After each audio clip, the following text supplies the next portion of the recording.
Shout out UPK! Fuck a spirit, I made it apparent that rappers can't walk up a mile of my shoes. How can I lose? Niggas done copied the groove. Count out the eyes and the ooh. I need to move. I need to grip with a pool. Then moves in front of the school. We ain't that cool. I fuck with 144. Real ones that's ready for war. Pray to the Lord. Just like an artist I draw. You in his raws before. My style is supernatural. I see. We out here today at the No Kings rally. Of course, the country is a big uproar right now about what's going on with Donald Trump. Of course, we know in the ISUPK that we always live under evil leaders and evil leadership. So really, the particular devil, the particular king that's over us doesn't really matter. But what does matter is that black people, Hispanic people, at this moment may be motivated to change, may be motivated to do the right thing, may be motivated to find the Most High, find other leaders, other kings, besides the ones that have been given to us in America, in church, in the mosque. So that's why we out here. We're gonna talk to some black people about immigration and what's going on, and doing the work. Police Officer 500 Mathumya of the ISUPK. No, I'm here with this sister right here. What's your name? CC Siani. What's your name, brother? My name is Kai. All right, no doubt. We here with Siani, you know what I'm saying? So I want to ask you a couple questions. What brings you here today at this function? I always just felt like, well, we know Trump not for the people and he against us, which is crazy that we voted him in unless it was rigged, but I'm just here, I stand with my people. Damn right. And I came across No Kings through a YouTube video I was looking at, and they're talking about No Kings protest. So I checked out the website, and there's a lot of statements that I supported and a lot of things that they're standing for, such as like, you know, what's happening in this country and all the negative things, such as like the cuts of the bills that are funding colleges like Harvard and whatnot. And I decided to come out and stand with the people. Don't mind me asking, what's 8647 mean? 86 is restaurant lingo for get rid of it. Oh, 47 is the 47 president. Yeah. I'm here with these sisters right here. What's your name? My name is Jennifer. Okay, I'm here with Jennifer and Sonia. all right, Sonia. Where you guys from? We're from California, Los Angeles area. All right, shout out to California. Yeah. Okay. Shout out to Cali. All right, so they all the way from California here in Philly at this event. What brings you here today? Today we're here to support democracy. As we know, it is under attack. We're deeply threatened by the Trump administration and his tactics that are supporting fascism, ultra-militarism, the abuse of the military, ultra-nationalism, fascist tactics that result in him becoming an authoritarian. And that's unacceptable. We don't accept that in this country. It's got very tense between Philadelphia police officers that were on scene and these demonstrators that were protesting against some of the actions that ICE have been doing around the country, marching and protesting in solidarity with the protests that are happening in California and Los Angeles. Police say crowds marched to the federal detention center in Center City became disorderly, blocking traffic right there in major roadways. Police say 15 people were arrested. I think there's a lot of anger and a lot of frustration in society, and I think sooner or later people are going to fight back. Everyone is terrified. No one wants to go outside. I've said for 2 months, sanctuary cities, how we deal with them, we flood the zone. Send many more officers in the community to find a bad guy. If we can't find them in the community, they're going to flood the zone on work sites. So sanctuary cities is going to get exactly what they don't want. I'm here with this sister right here. What's your name? Emma. Emma. All right, so I'm here with Emma right now. I want to ask you a couple questions. What brings you here to this event today? So I believe that the media is complicit in promoting Israel propaganda. They're not showing the war crimes that Israel is committing right now. They're not showing how Israel is starving Palestine. They're also basically a Russian shield. They just accept money from whoever and basically grift. They steal money. They shield whatever ideologies they feel like they can profit off of at the expense of the American people. They're not telling us the truth, basically. And so I'm here to basically march, show my support for the movement, show that we don't accept any kings here in America. Yeah. That's it? Yeah. All right, that's excellent right there.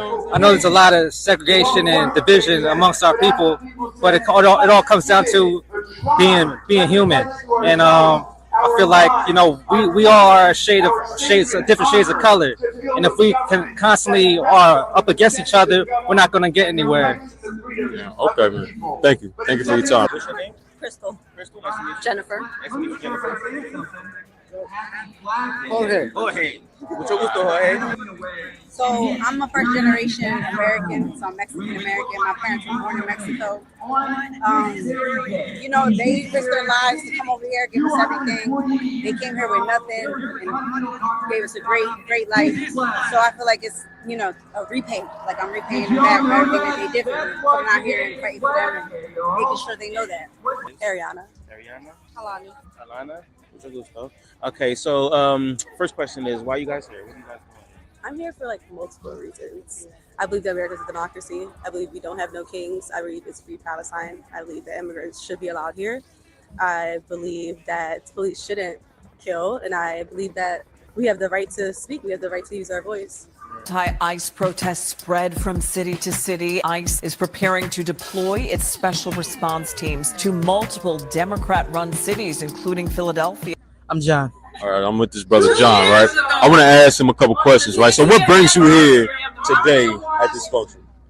What brings me out is that, you know, I just feel like it's the right thing to do to come out and, you know, and protest against what's happening in D.C. Like the president is throwing a military parade. Like that's not normal, and that should be normal in America, right? And it's on his damn birthday. Like that's just like it's just like it's crazy. It's really crazy. Like that this is happening, and it's just like I just feel like I just had to come out and just, you know, do something about it, you know, just and pop out.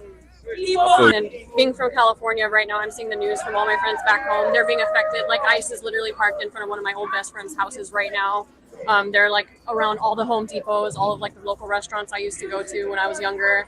It's just, it's horrible seeing how it's affecting so many people back home and all over the country, and it's just continuing to happen. So I hope that this does something, and it's amazing to be here right now watching Martin Luther King Jr.'s son, Martin Luther King Jr. or the third, speaking right now. So I really hope this has some type of big impact. Why do you think it's hard for America to accept Hispanics? I don't know. I ask myself that all the time. I don't understand it either.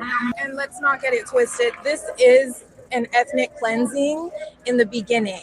We are seeing an ethnic cleansing in real time, not just outside of the U.S., also outside of the U.S. But right now, the way that ICE is infiltrating our communities, this is the beginning of an ethnic cleansing to ignore due process and to deport people to another country, to countries that they're not familiar with. That's the beginning of ethnic cleansing, and we need to fight that immediately. It's facts. So I'm sorry, what was your name? Bill. Bill, question.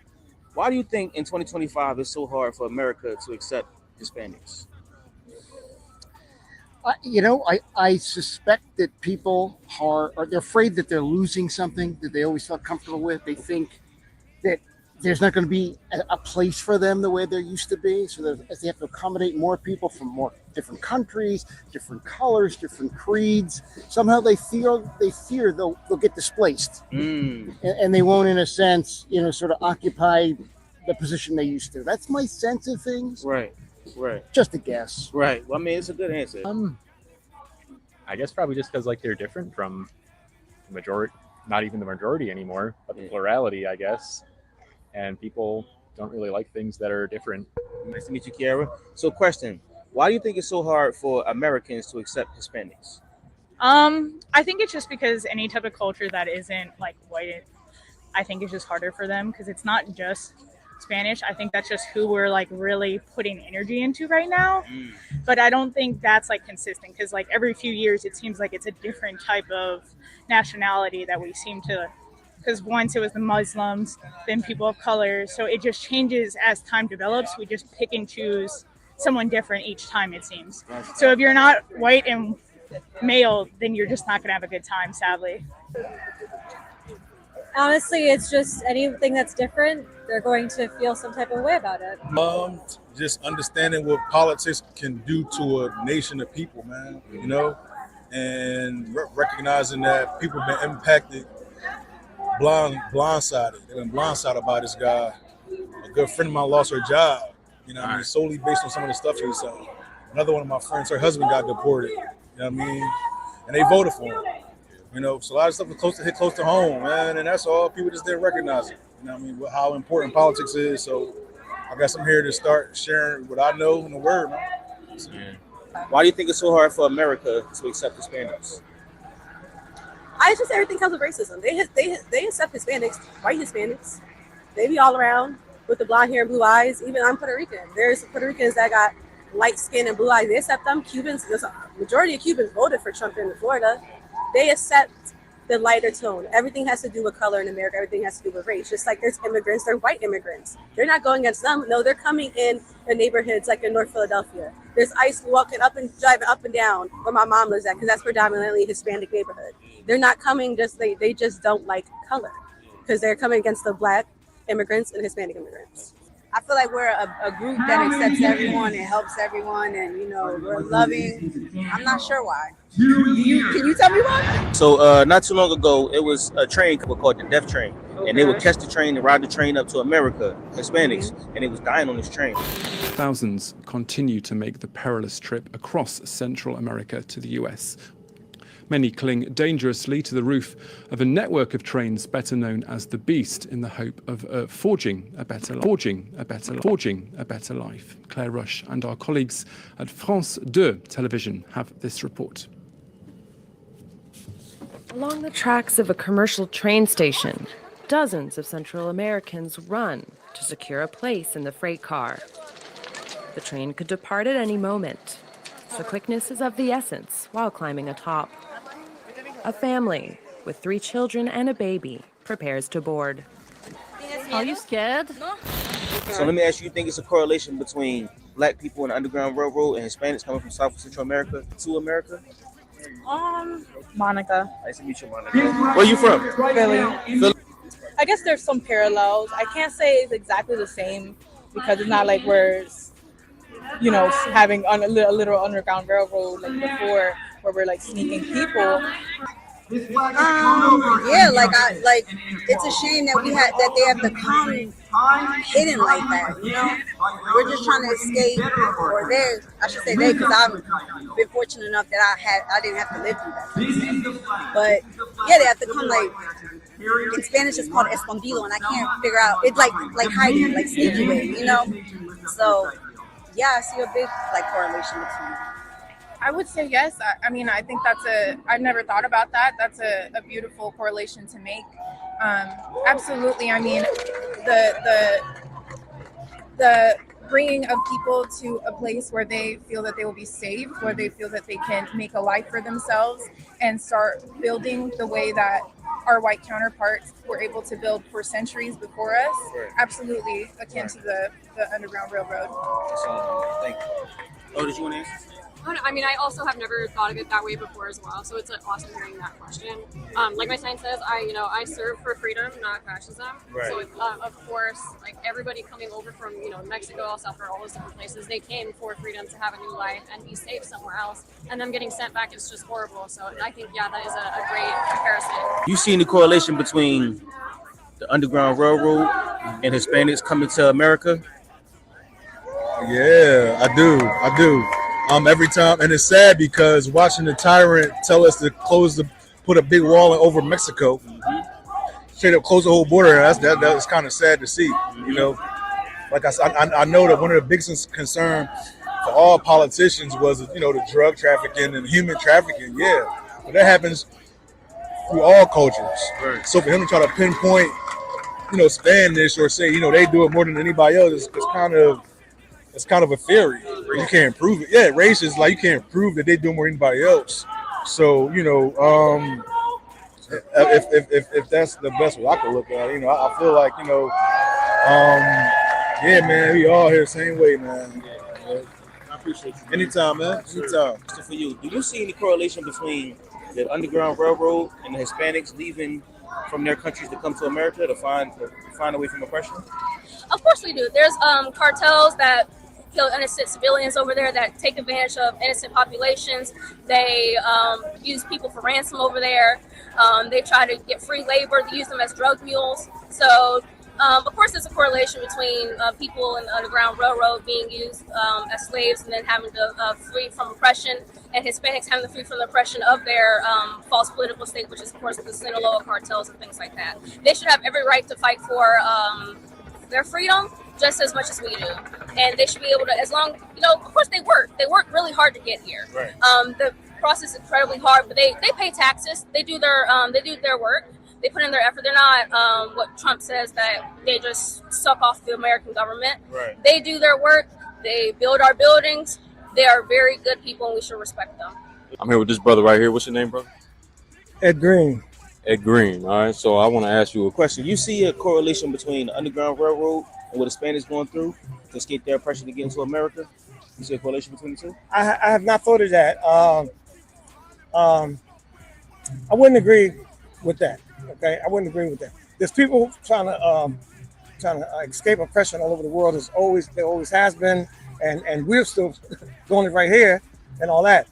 Speaking of what we were talking about earlier, that you can't go home again. When we were taken out of Africa and made into slaves, Africa was changed. So there was no going back home, because then they took us, then they ruined that.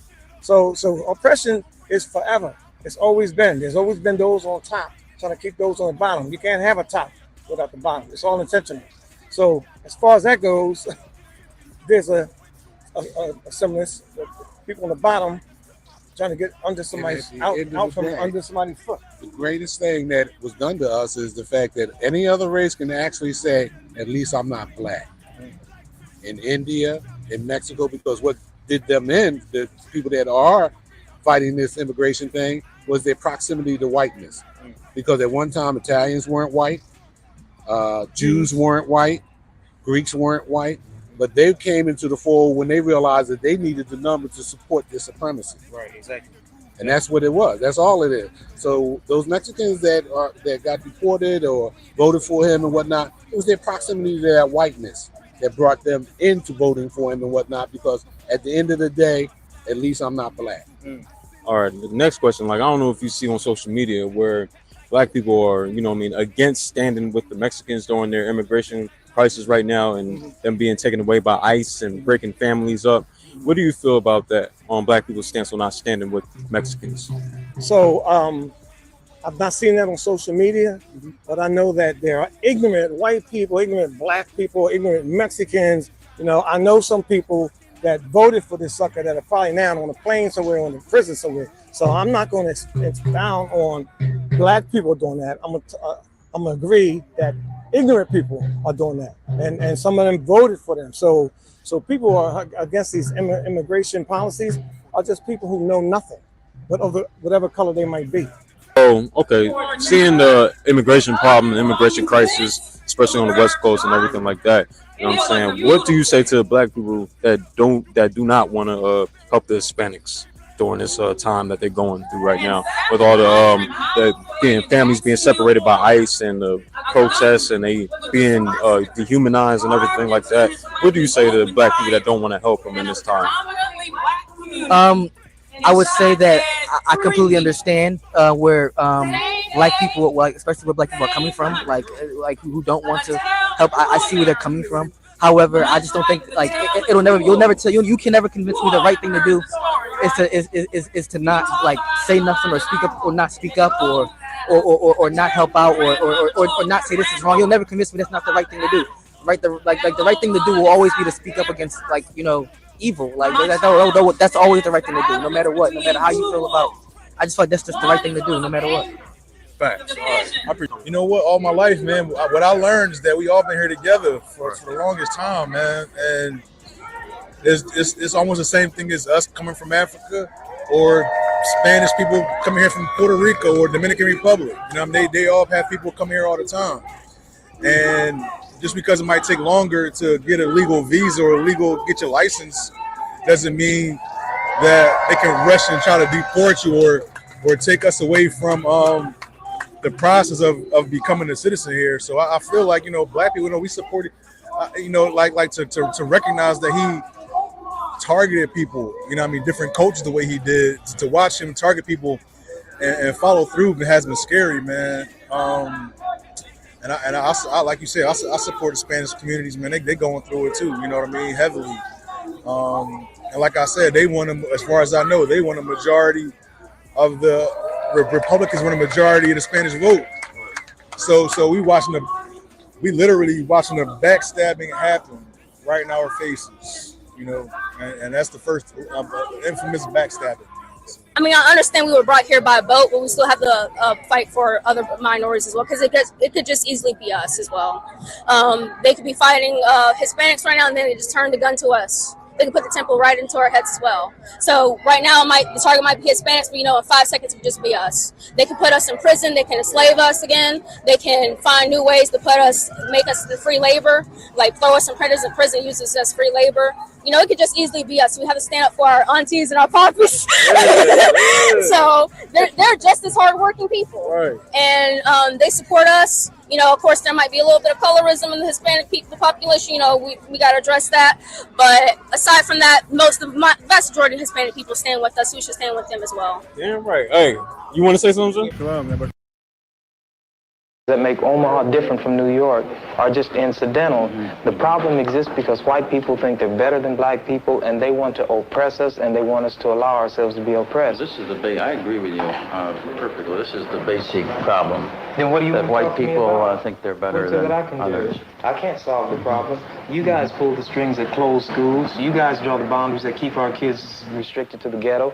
You guys write up the restrictive covenants that keep us out of houses. So it's up to you to talk to your brothers and your sisters and persuade them that they have a responsibility. We've assumed ours for over 400 years, and we're tired of this kind of stuff now. We're not going to suffer patiently anymore. No more turning the other cheek. No more blessing our enemies. No more praying for those who despitefully use us. We're going to show you that we've learned the lessons you've taught us. We've studied your history, and you did not take over this country by singing "We Shall Overcome." You did not gain control of the world like you have it now by dealing fairly with a man and keeping your word. You're treaty breakers, you're liars, you're thieves, you rape entire continents and races of people. Then you wonder why these very people don't have any confidence or trust in you.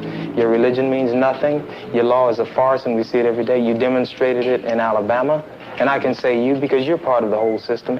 You profit from it. In fact, you make your living from it. You couldn't walk around and talk to people, stand up in your pulpit on Sunday and preach nice little songs and say, now we're going to give thanks to the Lord for he is good and old Jesus be among us. As far as we're concerned, your Jesus is contaminated, just like everything else you tried to force upon us is contaminated. Well, so you can have him. And here's what I'll say. I wish you would follow Jesus like we followed him. Because if you did that, then we'd be in charge tomorrow. I think the problem is so bad that we can have no understanding at all. You think it's gotten to the point where there can never be that reconciliation? Then? No. You talk about justice, and it means one thing to you, and we talk about it and means something else to us. And it'll always be that way. And I'd like you to know I have a terrible feeling against preachers, because I think you guys are the ones who are largely responsible for the problem in the first place. And you can accept it or not any way you choose. And for you, this may be an excursion, across the line. What about the person that wants to listen? I genuinely feel that I want to listen. Well, if you listen and try to do something, you get kicked out of your church. See, that's the way your people are. Well, we do make changes, so the changes that have come have been drastic. God bless you, little brother. Come back and see us again sometime. And don't look back in anger. Thanks for taking it so well. He thought we were going to do in here like they do to us. If we went in one of their places, everybody would have jumped out of their chairs and got some ropes together and hung one of us. We couldn't even go in one of their places like this.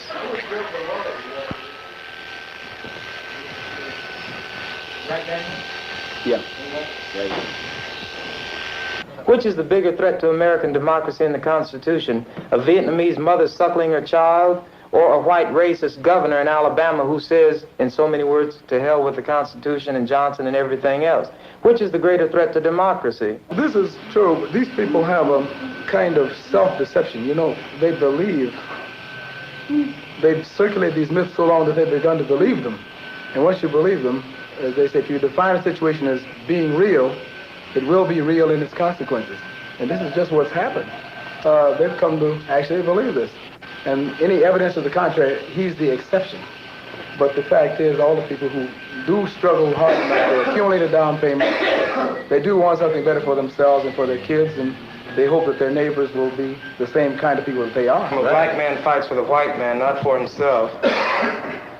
He tells you to bleed and you bleed. He said, go bleed in Korea for the white man, and you go bleed because you have to. He tells you to go to Vietnam or Lebanon or Laos, and we have to bleed. Then in Mississippi or Alabama or Omaha, Nebraska, where they're taking our rights and we know who the people are who are taking them, we don't have any blood then. We're radical.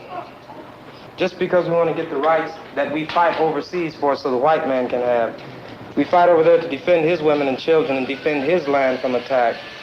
And while we're over there fighting for him, our own people are being attacked by the same white people over here we're supposed to be fighting to defend. Right.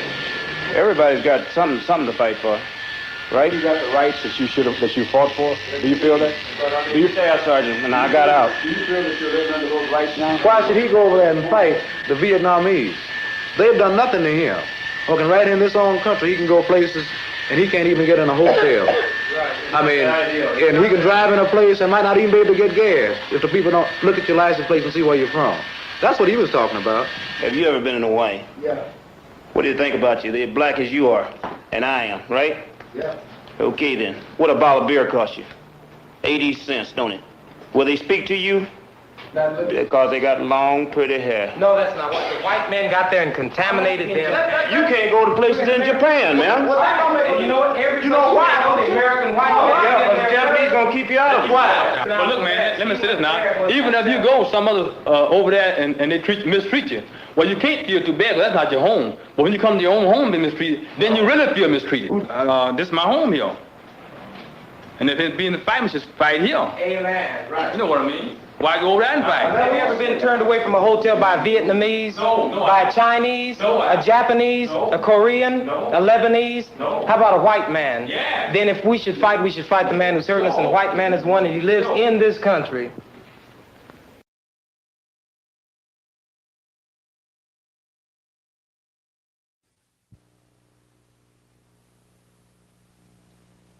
And the one who anointed with the Lord, with the Spirit of the Lord, to do his will. I'm that nigga.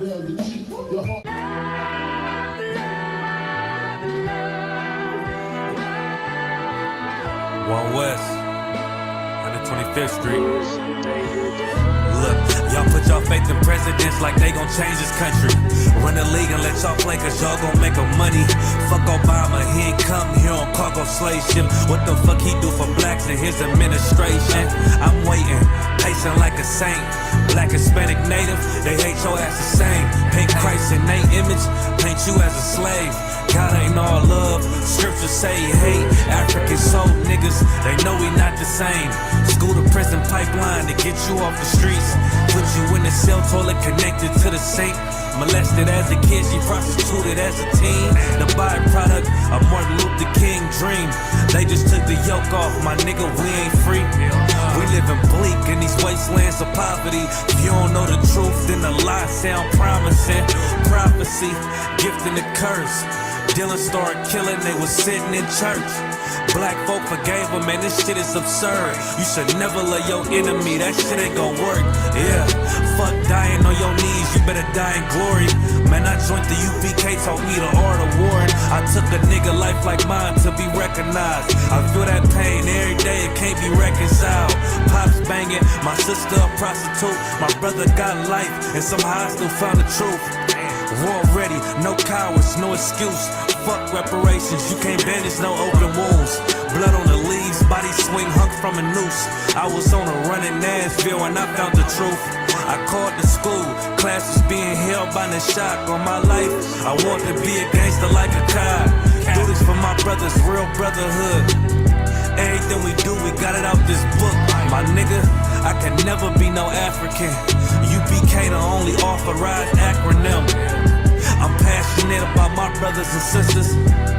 We in hell, I ain't got nothing against them. That's another religion. If it ain't under your honor, ain't he murdered by them and got a hug from your honor. That's the way out for a coward in my observation. They don't fear the Lord, they indoctrinated. Wolves in sheep clothing, Joe Osteen.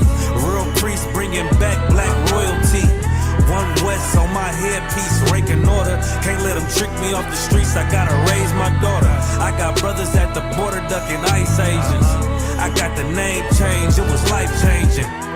My family thought it was a game. Put on all black, they said I was going through a phase. There's more of us in jail than it was slaves. Chose by the Lord, we could never be the same. Soon as they born, the wicked go astray. They left the truth, they wasn't with us anyway. Niggas weak, they just saying anything to be truthful. We don't want no cowards anyway.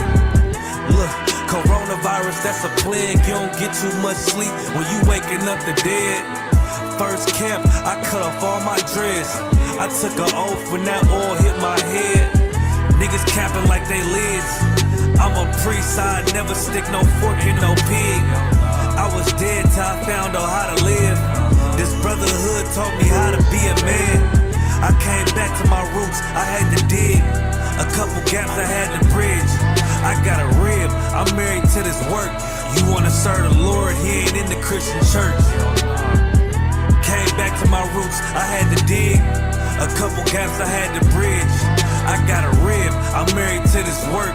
You wanna serve the Lord, he ain't in the Christian church.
The name Tanya, and in 1974, Patricia Hearst, the heiress to the media empire of the Hearst family, was kidnapped by the leftist armed group known as the SLA.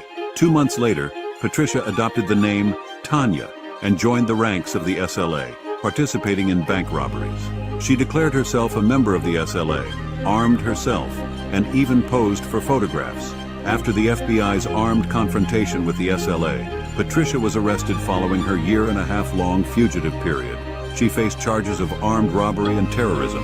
Patricia shocked the United States with her statement that she was innocent because everything was an action carried out under the influence of SLA. Patricia's case became a prominent example of the phenomenon known as the Stockholm Syndrome, where hostages sympathize with or even join their captors due to brainwashing or survival instincts. In 1974, Patricia Hearst, the heiress to the media empire of the Hearst family, was kidnapped by the leftist armed group known as the SLA.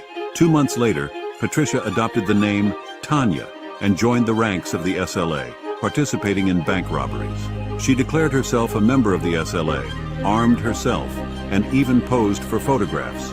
After the FBI's armed confrontation with the SLA, Patricia was arrested following her year-and-a-half-long fugitive period. She faced charges of armed robbery and terrorism. Patricia shocked the United States with her statement that she was innocent because everything was an action carried out under the influence of SLA. Patricia's case became a prominent example of the phenomenon known as the Stockholm Syndrome, where hostages sympathize with or even join their captors due to brainwashing or survival instincts.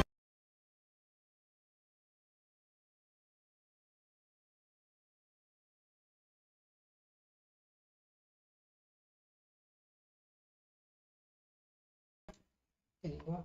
Let me just check the sound real quick.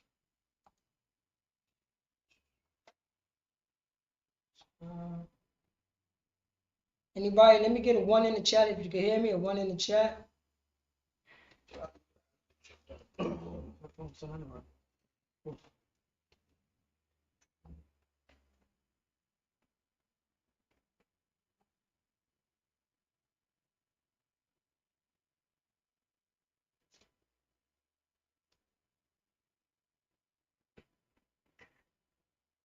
Test 1 2, test 1 2.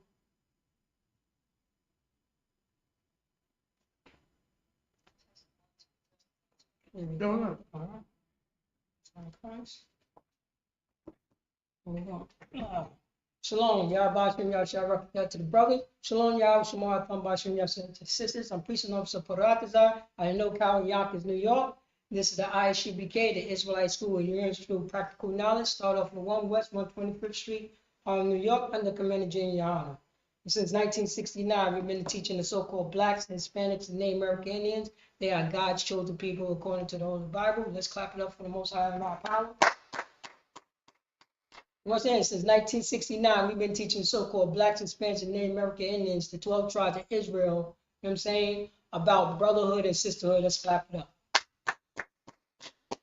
For blacks, Hispanics, and Native American Indians, Baba Kashar, can you read the title of the class? John, Israelites, God's chosen people. The love of our God is brotherhood and sisterhood. Is it Israelites, God's chosen? You know what I'm saying? The love of God is brotherhood and sisterhood. This is what the Bible I'm preaching all the time about brotherhood and sisterhood, about the Israelites. Because the Bible is only speaking to one nation of people. Only one nation of people. And that nation, you know what I'm saying, that nation constitution, that nation's history, you know what I mean, that nation in four-ways and byways and all the, you know what I mean, all the good times and all the bad times. It's about the Israelites. Then come along our oppressor. And the people who treated us wrong, who have lied to us, who gave us white Jesus doctrine. Now we're going to follow. Now we're going to believe him to teach the Bible correctly to us. He became every character in the book. That's what he did. He became every character in the book. He became the Africans. He became the Arabs. You know what I mean? He became the Egyptians. He became the Chinese. He became everything in the book. Now, you know what I'm saying? Now we have Stockholm Syndrome. Now we follow, you know what I'm saying? Now we follow behind our kidnappers. I always play that video with Patty Hearst. She was with her kidnappers for 3 days. And within 3 days, she changed her name from Patty Hearst to Tanya. Within 3 days, you know what I'm saying? She changed her name to Patty Hearst to Tanya. Then she took on the philosophy of her kidnappers. Then she started robbing bank with her kidnappers. She unaliving officers. Then when she got caught, she was like, I was a victim. I suffered from Stockholm Syndrome. And you know what happened to her? She served a year. Yo, she robbed banks, unalived officers, police officers, state officials. She was with a terrorist group. And she only did a year. And she got pardoned. You understand that, sir? Yeah. Bill Clinton pardoned her. You know what I mean? So, you know what I mean? That section, you know what I'm saying? That section that was wiped off. That was wiped off. Oh, we made a mistake. You know where she at? You know where she right now? Living her best life. Right now, she's living her best life. But not for blacks, Hispanics, and Native American Indians. We've been underneath the boot heel of this oppressor for centuries.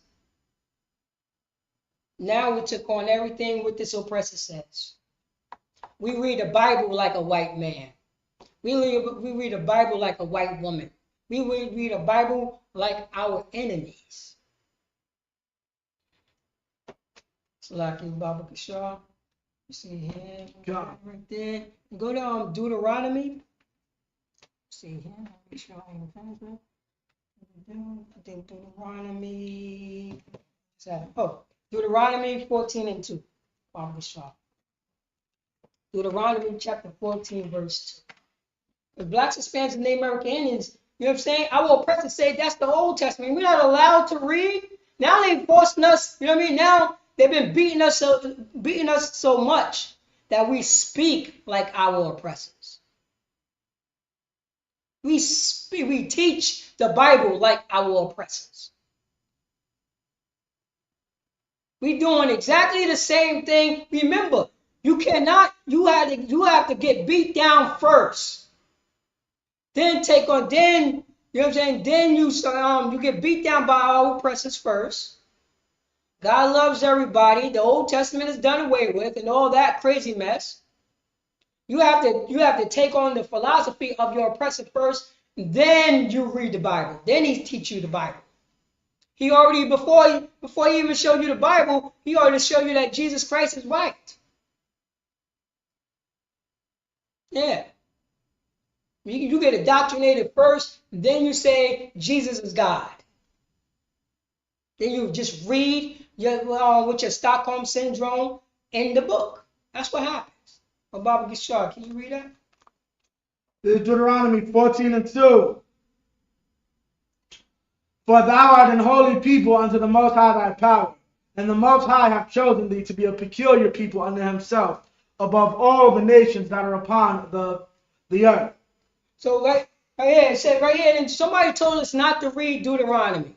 Don't remember Deuteronomy. Don't remember the Old Testament.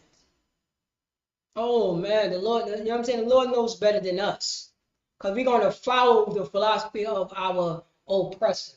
It say, for thou, this is Moses talking to his brothers and sisters, having brotherhood class. You know what I mean? We in the wilderness.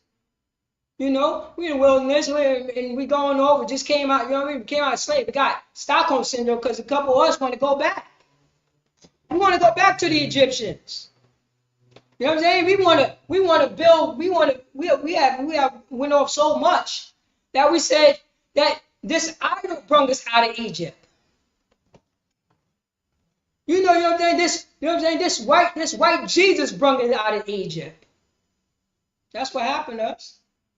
So, but Moses is reminding his people who they are. To understand that you know what I'm saying? You understand that blacks, Hispanics, and Native American Indians, who are the 12 tribes of Israel, that we are a special nation of people.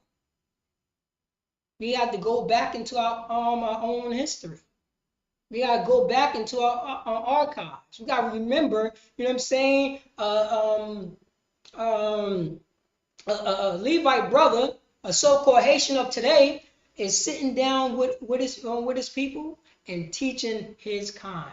And he said this, for thou art a holy people unto the Lord thy God. Listen up, blacks, Hispanics, and Native American Indians. You are a holy people unto you know what I'm saying, unto our Lord thy God, our Lord, our God, our power. You know what I mean? I gotta remind you of this. You have to understand this, because if you don't understand, you will follow, you know what I'm saying, you will follow Donald Trump. You would, you know what I'm saying, you would call Bill Clinton the first black president. Anything negative, you know what I'm saying, anything negative, that's what we would follow. Nah, not anymore. The Most High God said this, for thou art a holy people, which means, you know what I'm saying, a separate people unto the Lord your power, your God. And the Lord have chosen thee to be a peculiar people. Baba Gashar, can you look up the word peculiar? Wait, look it up where? Yeah, you can, on Google. On Google, you can pull. No, just pull up a new tab. You can just pull up a new tab and keep that Bible there, in case you got to switch around. A peculiar people. Let's find out what the word peculiar. Because somebody telling us we don't got to read that. That's just the old ways now. That's something have been passed away. That don't mean any goddamn thing anymore. Can you read that, please? Strange or odd, unusual. Definition of peculiar. Strange or odd or unusual. So it's strange or odd or unusual. This is not the normal thing. We're not the normal, you know what I'm saying? We're not the normal people. We are a set aside. You know what I mean? People gonna look at us like, oh, those are the strange people. They're not doing the things that we do. You know what I mean? They you know what I'm saying? They moving kind of differently. It's unusual to us. You know what I'm saying? They don't pick out, you know what I'm saying? They don't make whores out of their daughters. You know what I mean? There's no LGBTQ community over there. They are a strange nation. This is what, you know what I mean? This is what Moses is teaching his people. You can take that down, sir. John. And go back to the scripture. Damn.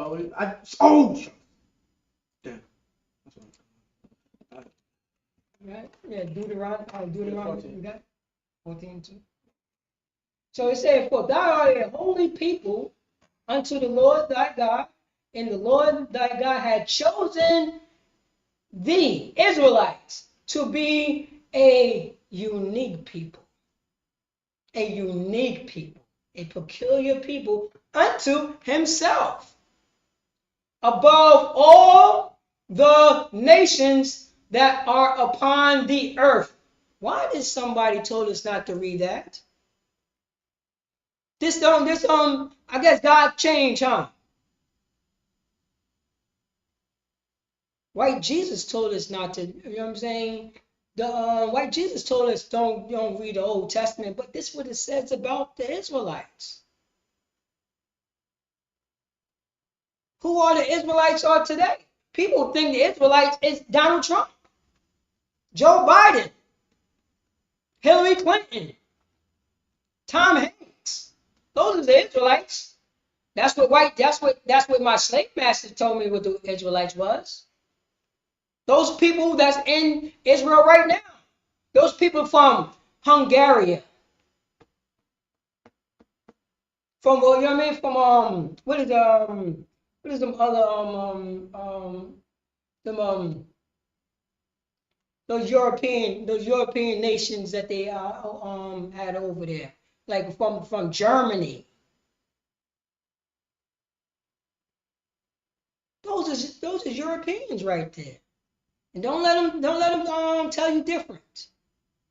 Don't let them tell you different. But the world think that's God's people. Look like white Jesus to me. Look like white Jesus to me. Nah, somebody told us that, you know what I mean? So if they didn't if they've been lying to us for all these centuries, why we want to believe them now? Why we want to believe them now? Barbara Gashar, can you go to Deuteronomy 32, verse 7? Why we want to believe them now?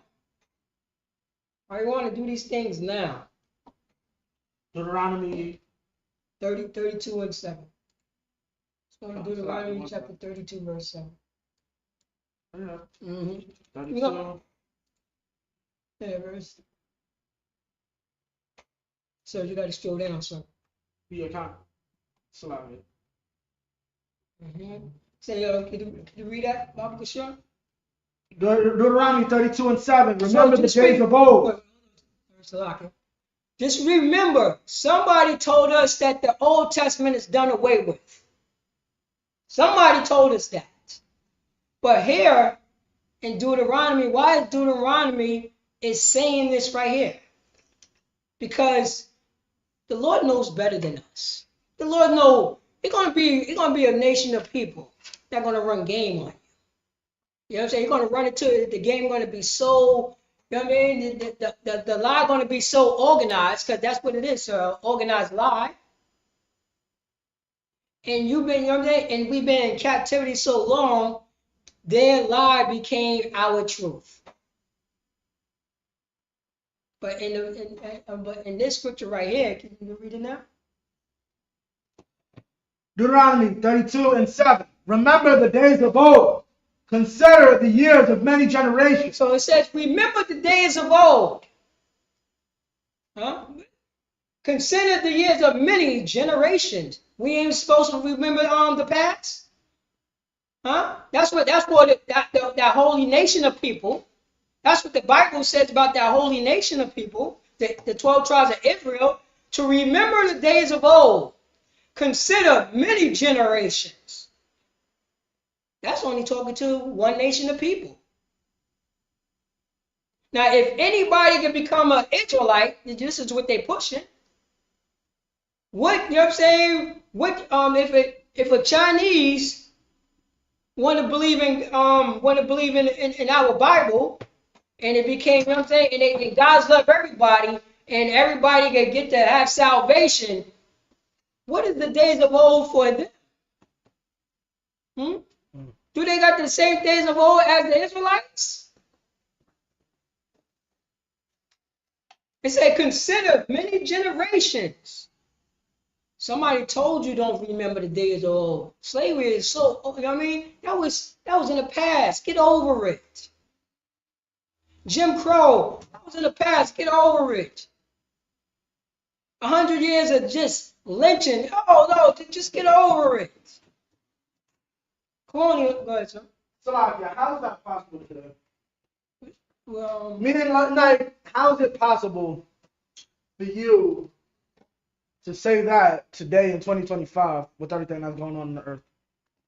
We have a literal, like, you remember that movie that came out a few years ago, Black Klansman? Mm-hmm. Black Klansman made a joke. Everybody in the theater knows the joke they were making. Okay, this is about around the 70s, right? The black detective or cop is like, there's no way America would ever make David Duke president. We all know, being the movie was made around 2017, 2018, they're making a joke that 20, 40 years later, 30, 40 years later, they made Donald Trump the new David Duke president.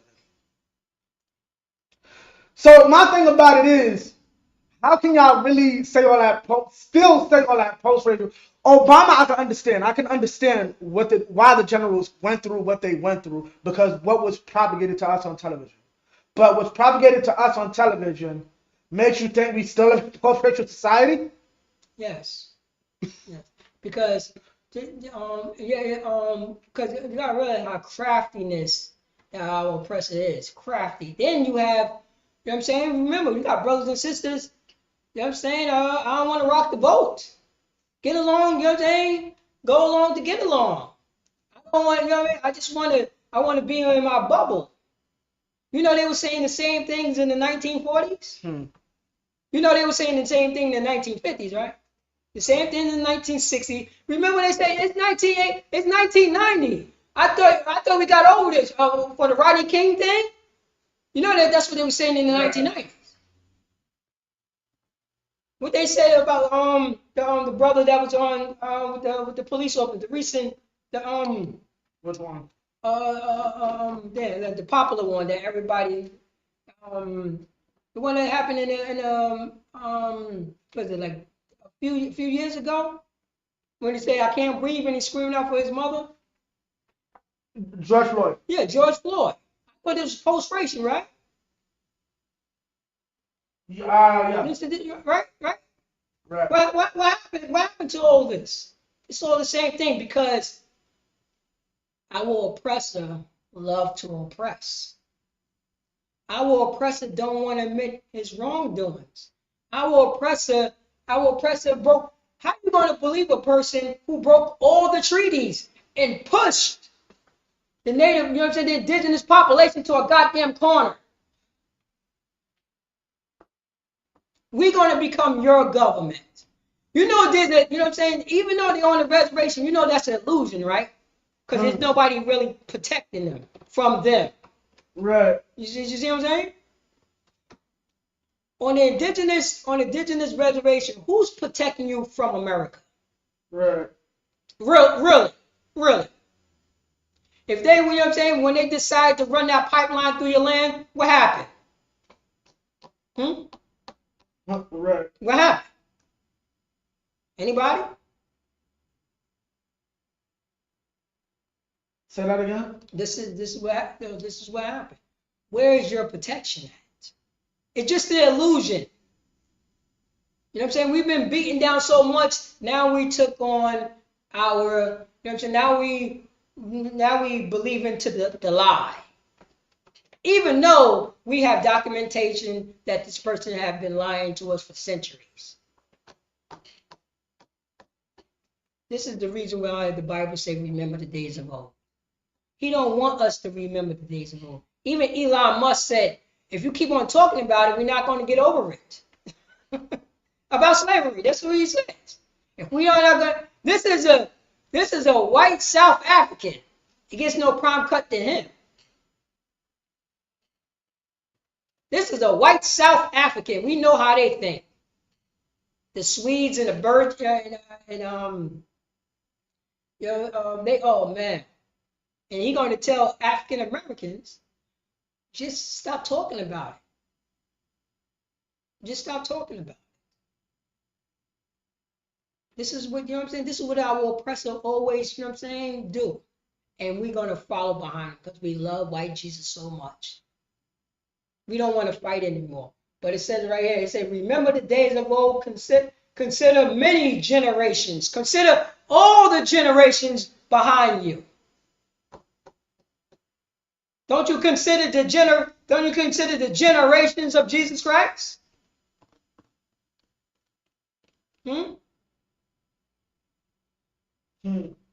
But we consider it as an oppressor. That's how you look at the Bible. We look at the Bible as an honorary oppressor. We need new eyes to look at the Bible. Because now we talking like our oppressor.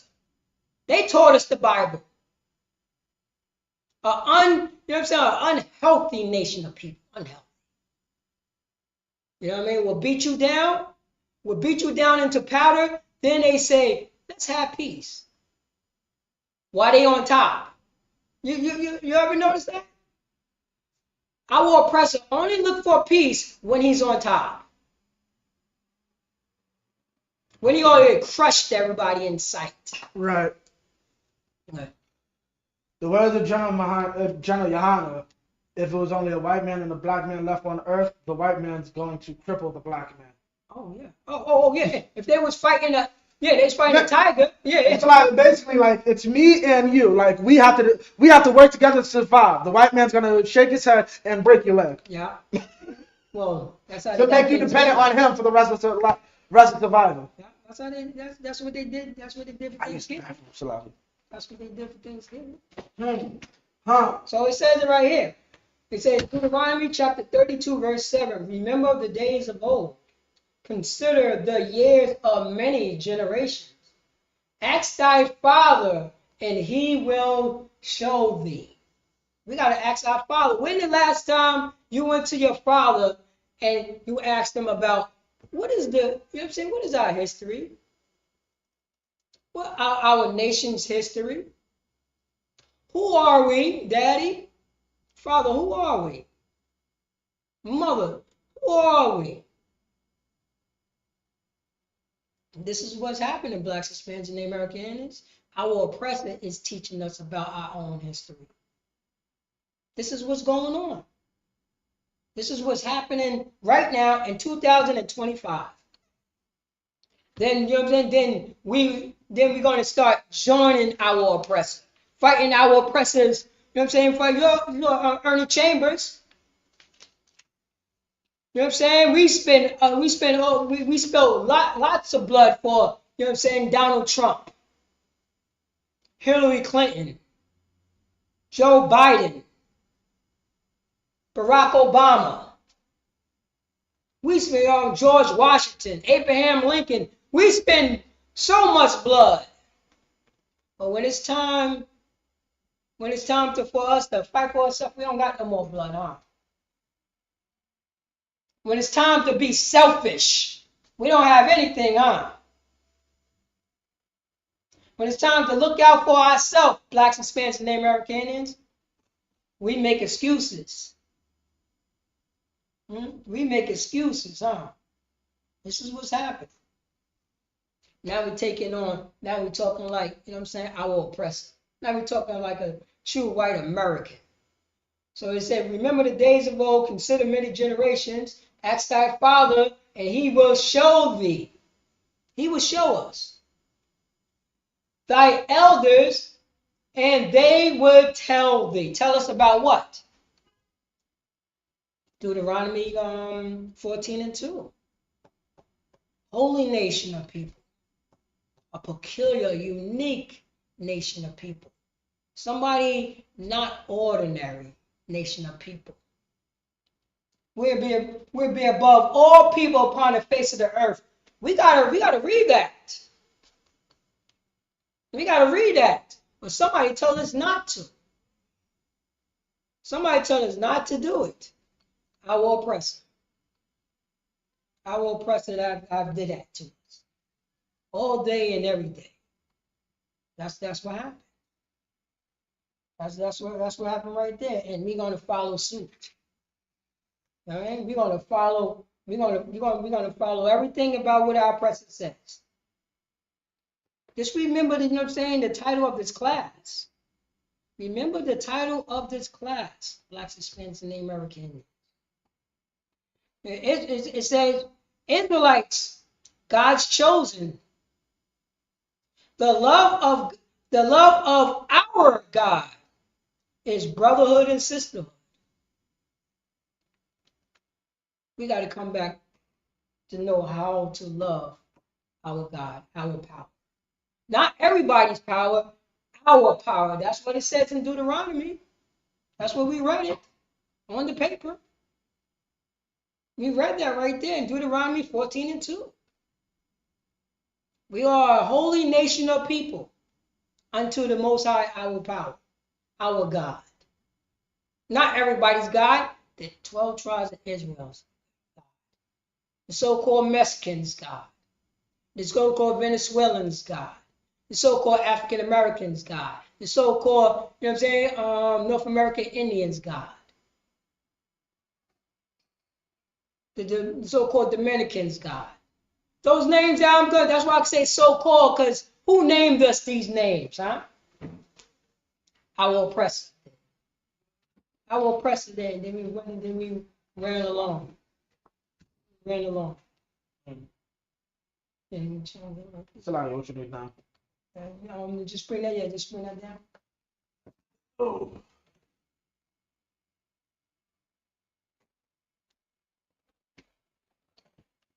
This is where we're gonna be, you know what I mean? And now, you know what I mean? Now, like what I was saying, get on Slack, sir. Just get Ephesians chapter 4, verse 22. Ephesians chapter 4, verse 22. So Blacks, Hispanics, and Native American Indians. I just read that the Bible, it tells us to remember the days of old. Consider many generations. 22? Yeah, go on. You know what I'm saying? Consider many generations. Consider many generations. Ask your father, and he will show thee. Ask your elder, and they will tell you. Tell you about what? Our Lord's statute commandments. Who we are. Our history. This is what the Bible only talking about the Israelites. It's about the Israelites. The 12 tribes of Israel. But our oppressor became the Israelites. You know that, right?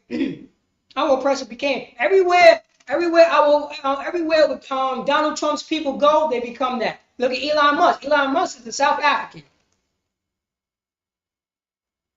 Look at that. You got people that from over there down under Australia. You got white people calling themselves Australians.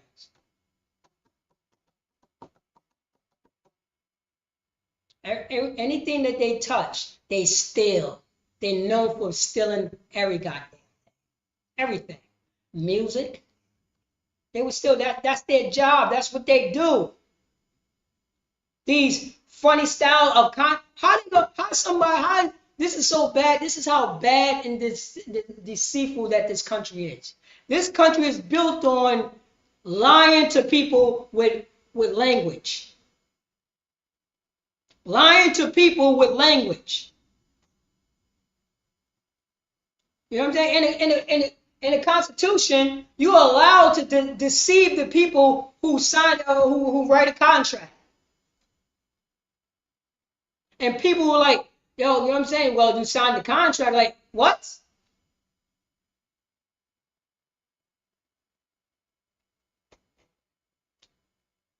So in their mind, there was a bunch of deceitful bastards.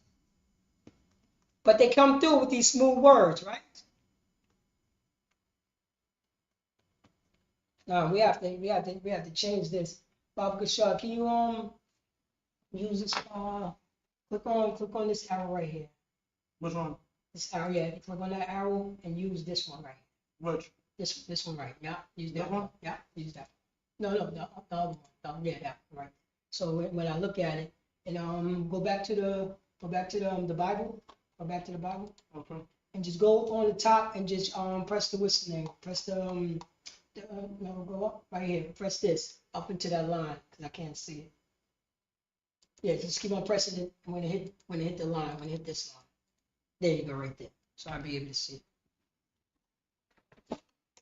So if you go to, you know what I'm saying, if you have to check the chat, I still be able to see it. All right. So it's 22. It's 22, right? Let me see here. So now we got it. So now, Bob, can you read that? There's Ephesians 4:22 that you put off concerning the former conversations, the old man, which is corrupt according to the deceitful lust. So right here, this is what our brother Paul was teaching our brothers and sisters. Some, you know what I'm saying, a change. Don't you think it's time on us to start changing? You know what I mean? Because for centuries, we say God loves everybody. For centuries, Jesus is white. They still say now, I still want to know, and this is why I always want to ask a question this, but I never had the opportunity. What year do you realize Jesus wasn't white? Because that's, you know what I'm saying, that's what they talking now. I remember, in the 90s, when I grew up, Jesus was white. Jesus was white all day, every day. Then you had, I remember on the Donahue show when they had Jesus that was playing a black man who was playing Jesus. That was controversy. On what? On the Donahue show. Donahue? Yeah, Donahue show. Yeah, Madonna got in trouble for it. Jet Magazine, no, it was either Ebony. Ebony got in trouble for it. Black people wrote Ebony. Black people wrote Ebony with pictures of Cedro Borgia and leather. Yes, yeah. Passion of the Christ when it came out. Nothing but black churches. All black churches, yeah. And they crying and everything. You know, Passion of the Christ was big. Oh yeah, I remember Passion of the Christ. It was big, and you had nothing but black churches. Nobody protested and said, no, this is wrong. I ain't hear one step out of a Christian church. Oh yeah. What year did they stop celebrating? I mean, what year did they realize that Jesus Christ wasn't white? That his color doesn't matter. What year was this? So they still do it. They still do it. They said, oh no, I know, you know what I mean? He was, because you know what I'm saying, they went to the olive skin. He had to have been a man of color. Yeah. But you still going according to the lie. It says it right there. Can you go to the Bible? Go to the Bible real quick, sir. The main Yeah, Bible. The main Bible. What you need? There you go, right there. Let me see that ye put off off concerning the formal conversation, the old man, that formal talk. That formal talk you're talking about. I only know this white Jesus. This is my Jesus. You got to stop saying that. We got to stop saying, oh, no, brother, that was the Old Testament. We got to stop talking like that because that's what our slave master taught us. That's not what the priest and the prophet of ISUPK. No, we clean your mind. We brainwash you. We wash all that gunk off your brain. Right. See, the best thing about me, I don't conform because I never believed in the Bible. So I have no doctrine to the Bible. I just read it. And by me being like an innocent person just reading the Bible, and you know what I mean, and somebody's teaching you, I never got that Jesus loved everybody. I never got that. I never, you know what I'm saying? I never got that this Bible was written to everybody. I never saw it. I never came to the conclusion that anything changed because the context all through the Bible was one nation of people. Because I was a black. I never believed in it. You know what I mean? Yeah, but I was like, I'm like, how they see John 3:16? I'm like, it's two brothers talking. You know what I mean? It's like me, like you. remember, I'm going to call you. You got to get indoctrinated first. Then you read the Bible and you put your indoctrination into the Bible. Go ahead, sir. That's exactly it. I was raised Christian, but so we're clear, I wasn't just sit down in the church and then we can go eat after. I literally was, okay, so we're clear. I was taught by a sister who thought Christianity, institutionalized church, is the way she used to say it. Like how Christianity is basically today. Mm-hmm. She saw that as evil. Y'all basically a bunch of motherfuckers that don't know anything about the Bible. Excuse my French. Right? She owned a barbershop. She would take us on Sunday, instead of us going to some institution and him saying whatever the hell comes out his mouth. Now we're going to come here. We're going to read the actual scriptures and we're going to go through it. We read John, Matthew, Luke, right?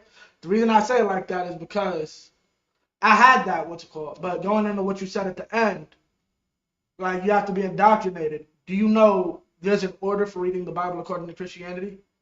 I just said it. Oh, yeah, yes, yeah. You know the order? No, I don't know the order, but I know that there's the order, especially when they came to, you know what I'm saying, especially on that slave Bible. You know what I mean? When they only had certain books and it was reading like that. But go ahead. I don't know the order specifically, but I know that. I want to say it's John, Matthew, Mark, Luke, the rest of the New Testament. Mm-hmm. Then, if you feel like it, you can go back and read the Old. That's how Christians, by theologians, are taught to read the Bible. So let's say the books are chapters. You need to start at chapter 32, mm-hmm. Then make your way back to chapter 27, then read 28 to 30, then read 35 all the way to 50. That's the end of the book. Then if you want, it's not necessary, you can read the beginning of the book. That's literally how Christians are taught. I had books when I was actually studying Christianity. Like that tell you, yes, the proper way to be rooted in the scriptures is to start with John, all the way in the New Testament. And then, mind you, it's telling you to read the New Testament also out of order. Yeah, it's a well-organized lie. Right. It's a well-organized. Remember, this wasn't no overnight thing. This was a conquering thing. If you don't read it this way, we're going to unalive your entire family. Right. So guess what we're gonna do? We're gonna read it the way that you tell me, because we're scared. We under the stress. Now we protecting. Now we arguing for that philosophy. The same way that, do you hear how these LGBTQ community people argue themselves? They have an argument. You just say a state fact, right? Like, what is a man? What is a woman? You know what I mean? And they will have a argument for you.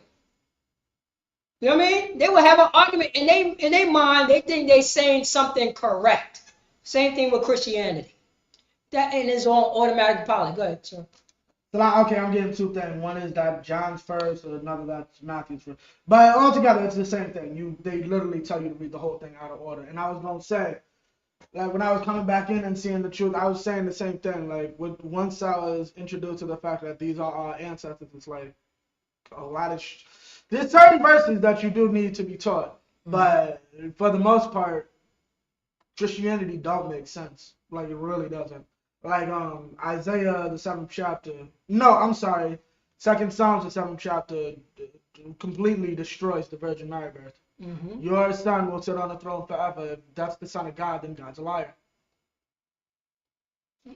It's just crazy. Yeah, but you already know that just Europeans made their way of teaching the Bible according to their traditions. According to because that's what because remember you got Zeus, you know what I'm saying, that had relations with a human woman. Now you got Hercules. You see what I'm getting at? The guy, you know what I mean, Hercules and all that stuff. You know what I'm saying, demigods and stuff like that. This is what people really think it's gonna be a dim, you know what I mean? He's still the Most High God. He's part of God and this and that, and so it gets so confusing. But that, you know what I'm saying? That's paganism.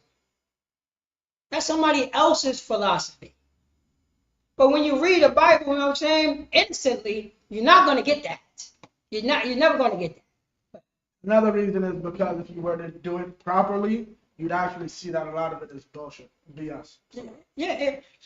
But you gotta understand this: it's BS, but with organized BS. The BS is that organized. Remember, if I lie long enough, it becomes the truth. This is way. If I lie long enough, it becomes the truth. Right. LGBTQ community, if they lie long enough, what happens? It becomes the truth. It becomes the truth. Now it's the standards. You see what I'm saying? They say a man could become pregnant. A man. So they get a pregnant woman, and pump her. You know what I'm saying? Because remember, you gotta understand. And I'm gonna get back to the scripture because it said, "Put off the old." You know what I'm saying? It said. Right. That ye put off concerning the formal conversation, that disgusting formal conversation, that's Americanism. American standards. America, this is how disgusting and perverted our oppressor is. Because, look at this. Why will you come up with a concept? You know what I mean? Why will you come up with a concept to change a grown man to a woman? You see what I'm saying? To break it down to a science, to do research on it. You know what I mean? To do research on this stuff, to practice the techniques to do it. You know, you got people, you know what I'm saying? It all start off like birth defect, you know what I mean? Birth defect, so on and so forth, you know, reconstruction, fix the birth defect, because it's the birth defect. You see what I'm saying? It's not the normal thing. So we're gonna fix it. Now I want to make this man a woman. What type of pervertedness that you got in your head? See what I'm saying, sir? This is, you know what I mean? You have to be disgusting. That's how, your mind have to go way left with it. Like, how far can we go? I could change this woman to a man. You know what I mean? Well, we can manipulate the hormones, and she could grow a beard now, like a man. Then, but we're going to, you know what I mean? But she could still get pregnant. Because we're going to, you know what I mean? Because remember, all this is like an experiment. You see what I'm saying? All this stuff is an experiment. Let's see how far we could go. Then we can say, this man is pregnant. Because this person got a beard on their face. What? Oh, hold up. You don't want to, you know what I mean? You don't want to put that off. You know what I mean? We got to wash you off of that. And that's Christianity right there. That's Christianity. That's what you got to realize. Our oppressive propaganda too is so strong. Strong. Now I got to the point that if you speak against something, if you speak against that, people look at you as you wrong. Okay? You heard about Snoop Dogg, right? Oh, I was listening to Cap. Yeah, I was listening to Cap. But remember, there's no moral compass coming out of Snoop. The moral compass came out of his grandson. Because his grandson knew something was wrong. You see, like the baby. Remember, he's innocent. But he know I have a mother and I have a father. He know that. I was with my father yesterday. You know what I mean? I was with my siblings yesterday. I was with we have family. We have the family dinner.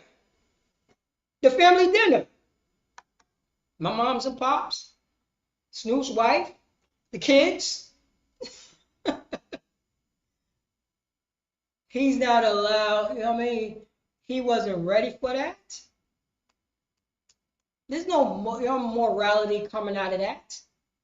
You know what I mean? But it was good what Cap said, that it triggers. It started something. It started something in him. He started thinking. He started. Now it's on his front steps. You know what I'm saying? Now it's on his front step. Now you got to answer some questions. There's some questions you have to answer.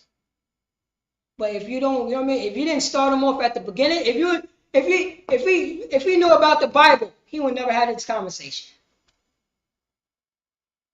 If somebody told him about the Bible and he got raised up in the truth, that would never happen. But Snoop Dogg knows the truth.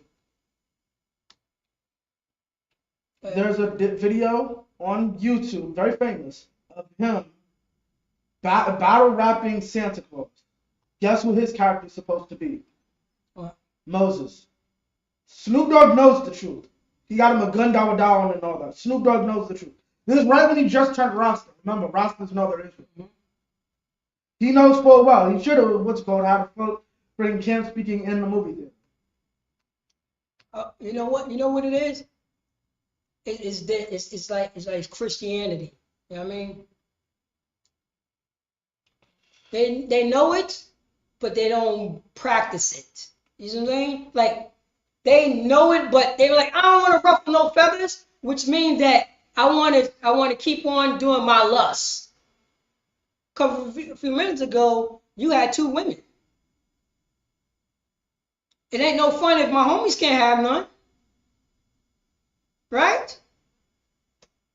Oh yeah. It's the double talk because it didn't mean nothing. White Jesus don't mean anything. Nobody's not held accountable to. So I get to say anything that I want to say. It would sound right at the time, and that's what it is. It's right at the time. Because it benefited whatever, then he just move on, smoke all his weed, you know what I mean? Put dog collars on his women, and it's all good. That's it. That's how that goes. That's how that goes. Because it doesn't mean anything. It doesn't mean anything. But right here, for blacks, Hispanics, and Native American Indians, it means something here in ISUPK. You know what I'm saying? We don't turn the Bible off. The Bible is 24 hours a day, 7 days a week. This is what we do. You know what I'm saying? This is exactly what we do. And we take on all comers. You know what I mean? We don't, you know what I'm saying? We don't blur no goddamn lines. You know what I mean? When it comes to the LGBTQ community, we don't blur no lines. We set the standard. We set the standard. And we bring, you know what I'm saying? We bring those demons out. Oh, we bring them demons out. But wait, right here. It says right here. Can you read that scripture again? That you put off concerning the former conversation. Chapter and verse, Ephesians 4:22. That you put off concerning the former conversation, the old man, which is corrupt according to the deceitful lust. According to the deceitful lust. It says right here that we put off the old man, which is corrupt according to the deceitful lust. That old man got to go away. That deceitful lust got to go away. Right. That's what got to happen. That joint got to go away. You know what I'm saying? You know, talking about the, you know what I'm saying? It's up to you if you want to read the Old Testament. That got to go away. Right. That got to go away. You know what I'm saying? Or you're going to, you know what I'm saying? Or you're going to be a, you know what I'm saying? Or you're going to become deceitful lust. Your lust is coming up. You know what I mean? Your lust that you want to, you know what I'm saying? You want to be with, you know what I'm saying? You want to do what you want to do. You want to do what white Jesus tell you. That's that deceitful lust. Like, oh man, I don't want to see that. You put on blinders. God loves everybody. It doesn't matter what color he is. You know what I'm saying? You're going to get a lot of yeah buts. A lot of yeah buts. We got to take off that deceitful lust because we got to remember the days of old. We got to remember who we are. Blacks, Hispanics, and Native American Indians. Read on, sir. 23. And be renewed in the spirit of your mind. Say that again, sir. And be renewed in the spirit of your mind. And be renewed in the spirit of your mind. Now it's time for us to be renewed in the spirit. What is the spirit? What do that word mean, spirit? Be renewed, you know what I mean? Be wearing it. Let people know like that person is different. I see, you know what I mean? They see you different. You speak different. But No, I wasn't. oh, all right, all right. So it's like you ever seen the when just before December, you see what's going on in December. You start smelling cinnamon. You start, man. Yeah. Start smelling like cinnamon sticks. You start getting all types of like Christmas treats. You know what I mean? Right now the spirit is changing. Yeah. Eggnog, the spirit is changing. You start seeing people wearing the Santa Claus hats. You start seeing that, guys? Yeah, thank you for reminding me because I probably seen that. Because Salakia, the reason I said that is because I don't do heathen stuff during the season. Like I'm gonna be real. I watch both Home Alone, but I refuse to watch it between the end of Thanksgiving to really right after New Year's. I won't even watch it like January 5th because it's still considered that time period. But like around my birthday, it was in March or like the middle of summer right now, I would watch it whatever.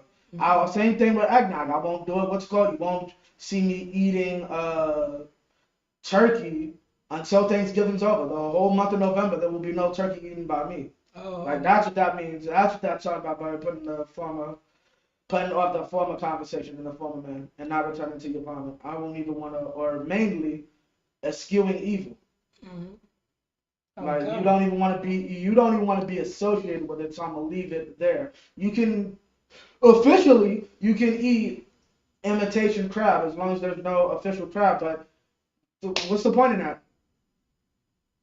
I'm gonna eat fake pork because you want to eat pork. That's it. Yeah. All right. And you're saying it's so hard body one west. Also, you know what I mean? It extends it right here in 23.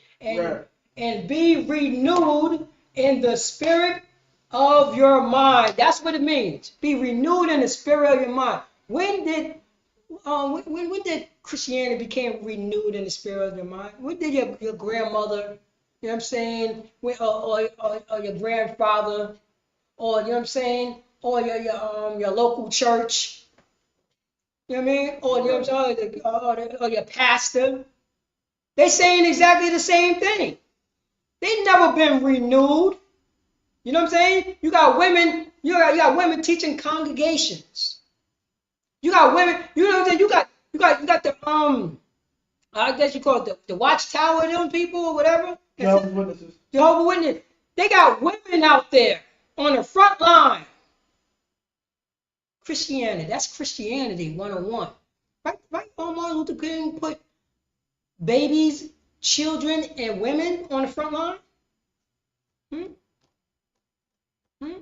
Well, we could pull up the video all day, every day. But remember those little girls walking to school and they was getting kicked, getting stuff thrown on them? They put their sisters, right there, like what about the sister that was in Texas? She went to school and they had to send in the National Guard. Why you put her on the front line? And everybody praising, that was wrong. Yo, remember, you know what I'm saying? Remember that girl was walking down the street and the people was yelling at her or whatever, and so she could go into the school? That was, you know what I mean? That wasn't good. If you want to put your daughter in a hostile situation, you want to put your little babies in a hostile situation. For possibly a better job. So you can get a better job. To possibly be able to work in a white institution. Oh man, yeah. Nobody said, yo, this is crazy. We can't do this. We can't put our children. You know what I'm saying? When did white people put their children on the front line? I'm talking about their baby little girls, little white little girls on the front line. Yeah. Well, they do, but in a different way. But I was gonna say, black people around that time got tired of lying and saying a postman was a government job. Like you literally work for the government. Because if you read Malcolm, Malcolm was saying that's what black people used to do. They used to, like, I work for, if you got a job at the post office, you think you're a government official. Yeah.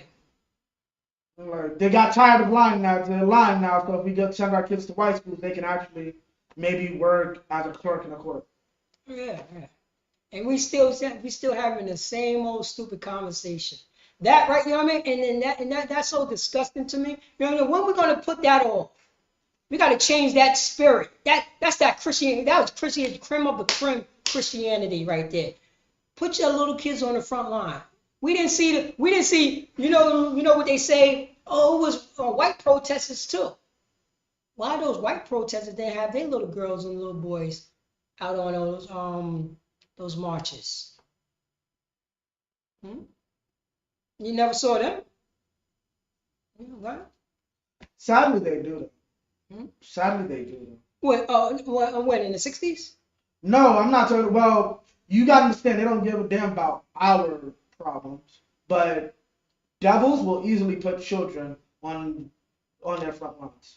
Like right now, to make homosexuality more seen as what's it called? You always see children at the gate. You think people just want children to be? No, the children show a sense of innocence. Look, we're around these kids. Y'all think we're evil to these children, but we're hugging them. We're kissing them. We're showing this is a place of love. People are these white people. People think that white people actually give a damn about their kids. White people are the most evil people on the earth, and people forget that. Like, white people right now, the only time the NRA, the National Rifle Association, has ever supported heavier gun legislation is when black people went with guns inside the California legislature. Columbine, Sandy Hook, hundreds of school shootings a year. Absolutely not. I don't care how many of my children are threatened and actually die. We will not give up our semi-automatic and military-grade weapons to protect our own children. And the thing about that you have to understand is that what you have to understand with that is that if you're dealing with somebody who shows that little care for his own child, you have to think, what care does he have for yours? Oh no, you don't have no cares for you. And even on what you were saying, that, you know what I'm saying, on the LGBTQ, and they have the little girls and little boys out there. Right. It's not in a hostile situation. It's nothing but officers and cops or whatever. Everybody's protected. There wasn't no protected. It was just them and the mob. Wasn't nobody protecting those kids going to school.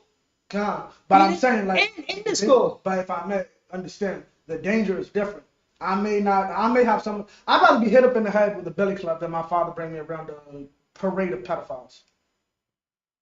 I'd honestly rather go to an integrated school that don't like me than go to a beach.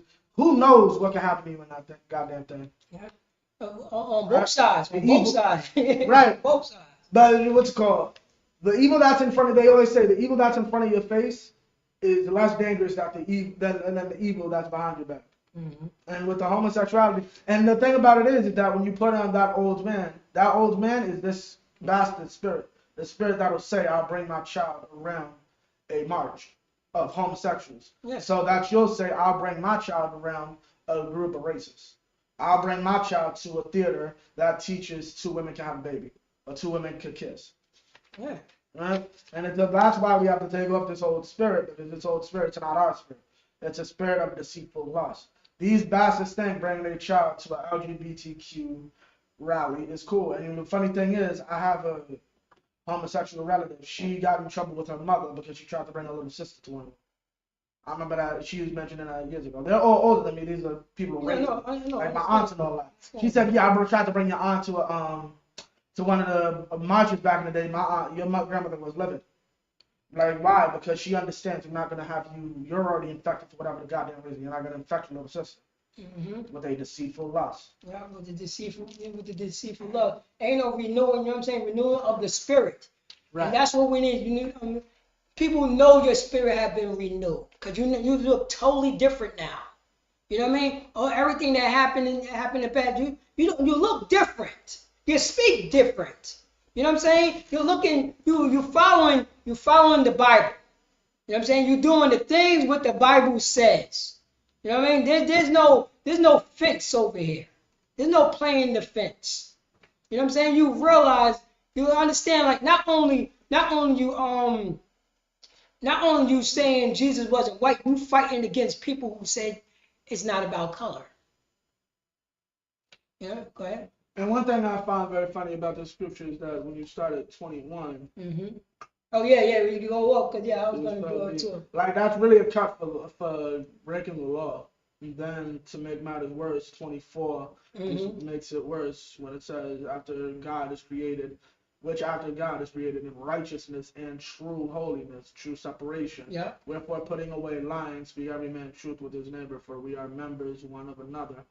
Meaning like, be ye angry and sin not. Like this is lately telling you this is about your exact actions. And then when it brings in the mind, it's like really explaining to you that like, what's it called? This has nothing to do with the feeling or what's it called? It's your mental acuity, how you look at things and how you see things. And then the thing about it is, going back to what you said earlier, it's all but, however, or I feel and all of that, but be renewed in the spirit of your mind is basically you have to completely think differently. How you're thinking, you have to first off, if you're dealing with this person, just so people can understand at home, 22, if you're dealing with a person, you can always ask them, especially this scripture, is that how you thought before you were a Christian? Yeah, then you need to put that away according to the scripture. Right.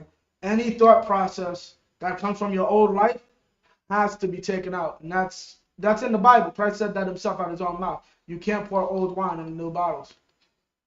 You can't pour old wines in new bottles. You got to completely, you know what I'm saying, get a totally new bottle and new wine to put in.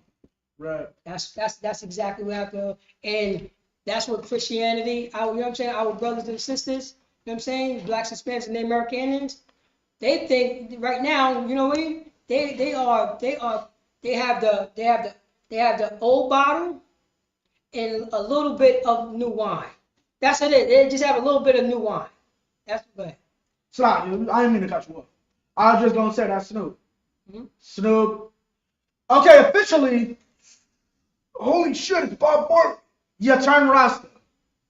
Alright, the ghost of Bob Marley told me to turn Rasta. That's literally the story of why he became a Rasta. He got high, the ghost of Bob Marley said you need to become a Rasta. He's a junkie. He's a. Now mind you, he has a video rapping about him being Moses, understanding full well you are an Israelite. Just doing whatever he does. No, I said he been high so long, you know what I mean? He been high so long, he don't realize what he's doing. You know what I mean? He don't realize what he's just going. He's going to teach us. You know what I'm saying? He want to get high in front of his children. He want to get high in front of his grandson. He want to teach his grandson how to roll some weed up. I bet you know what I'm saying? You know what I mean? I know that's what he's doing right now. You know what I mean? He had to get high and think about this. Remember, he's a junkie. So by him being a junkie, you know he had to get high before he went to the movies, right? Oh yeah. He had to get high. And if the movie's too long, he had to go out. You know what I mean? He had to go out, hit a joint. You know what I'm saying? While his grandson is standing right next to him. Right. And then go back in. Right? What you want to say? Another thing you could is probably financial. Remember, he's starting to be with Martha and all that, so being a drug addict is a little hard. But no. This is my religion now. Can't really say too much for that.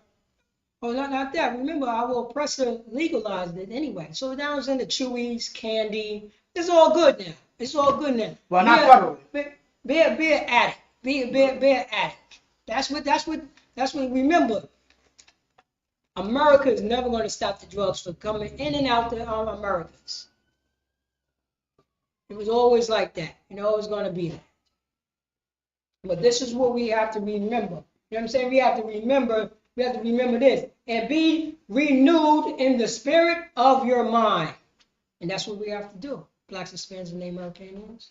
We have to take off. We got to forget everything that we learned in the Christian church. Anything that we learned online, whatever. We got to forget all about that.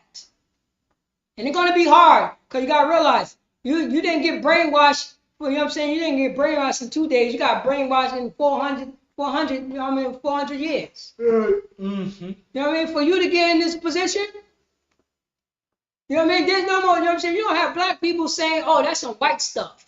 We don't even say that anymore. You know, you remember, you know what I'm saying? Blacks and Hispanics and Native American, remember, we was conservative. We a bunch of conservative people, too. Right. That LGBT was always in the closet. Right. And that's some freaky, do that stuff over there. That's some disgusting thing. Keep that away from my children. Now, what? Yeah, you used to have to carry a bag, and your man ass used to have to walk, get on a train, or get in a cab, take your ass right to the village, find a little spot you went to, and get dressed in that bathroom. You could not walk the streets of a black community dressed like a woman. Yeah. You will get your ass beat, and worse. Yeah, that's the reason why, you know what I mean? Remember, and guess what? You didn't hear Donald Trump say a goddamn thing about this stuff.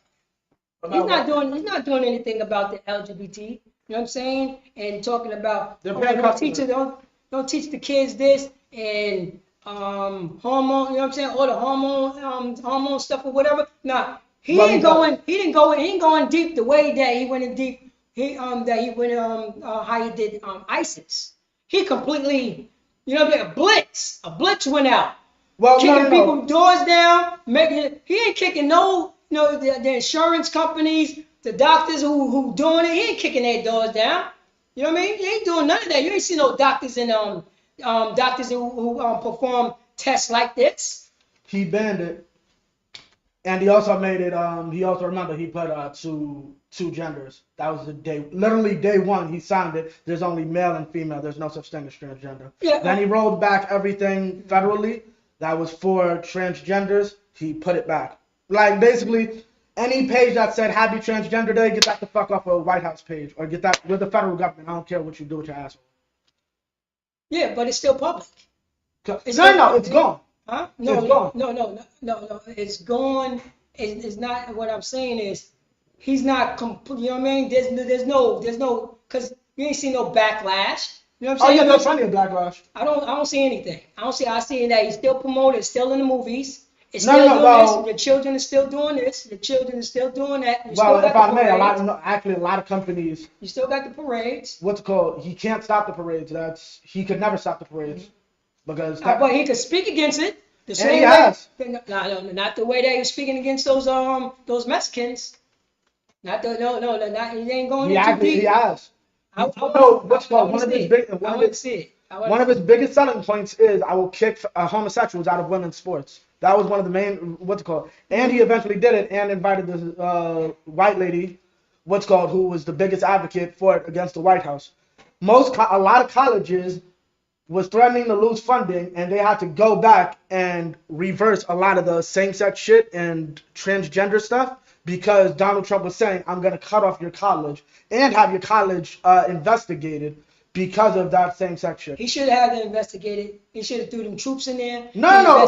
Another thing is that he's going after colleges for that Palestine shit.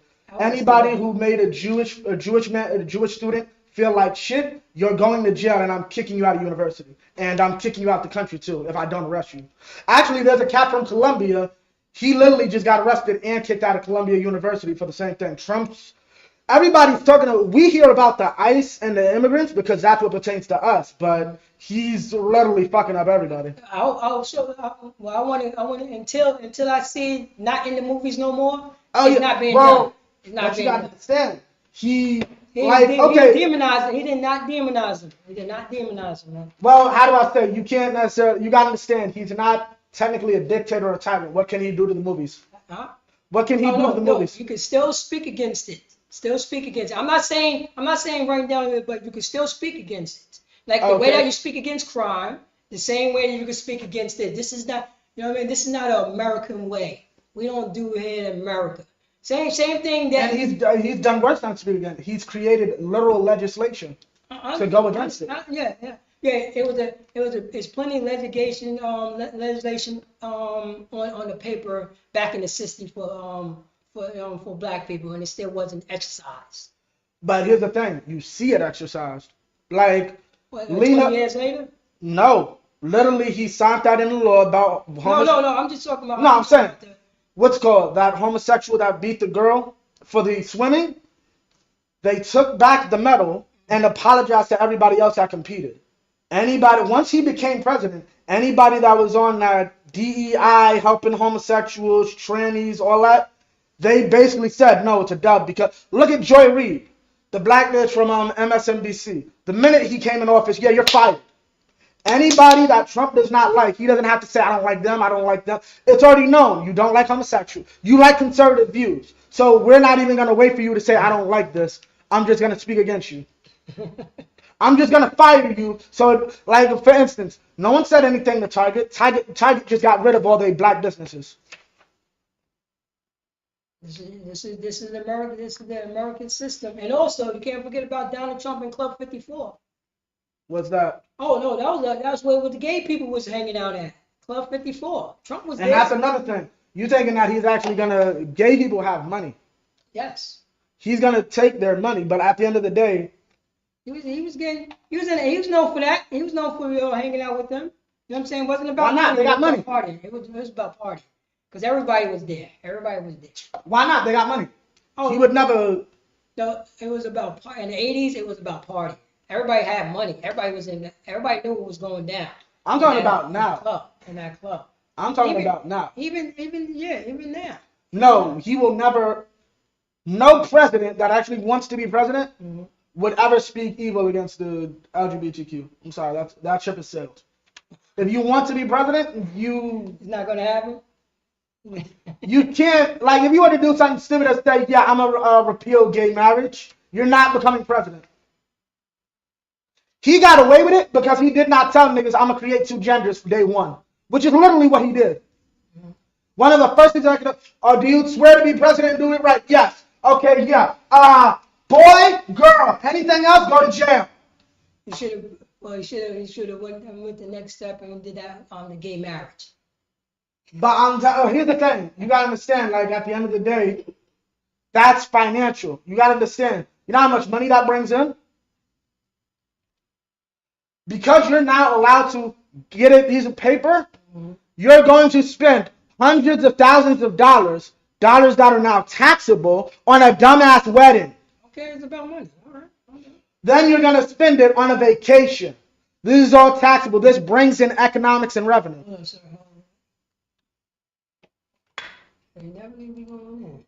Huh. So you don't put in the sign out sheet? Salaki, we got said something about streaming on Facebook. John. I think, God damn, you ain't turned on the heat, the AC?